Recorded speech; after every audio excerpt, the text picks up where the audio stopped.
শুনতে খারাপ লাগলেও একটা জিনিস মানতেই হবে যে আপনার অনেক তথাকথিত কাছের মানুষ আপনার খারাপটাই দেখতে চায়।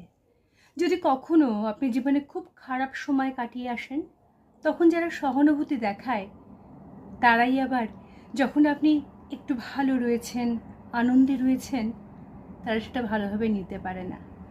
আসলে মানুষের দুঃখ অন্যকে আনন্দ দেয়, অন্যের দুঃখে মানুষ মনে মনে হাসি আর মুখে সহানুভূতি দেখায়। আর যখন সেই সহানুভূতি জায়গাটা চলে যায়, তখন সেই মানুষগুলো যাদেরকে আপনি ভাবতেন আপনার খারাপ সময়ে আপনার পাশে থেকেছে, মানে পাশে থাকার ভান করেছে, সহানুভূতি দেখিয়েছে, তারা কিন্তু মোটেই আপনার বর্তমান ভালো থাকাটাকে ভালো চোখে দেখে না।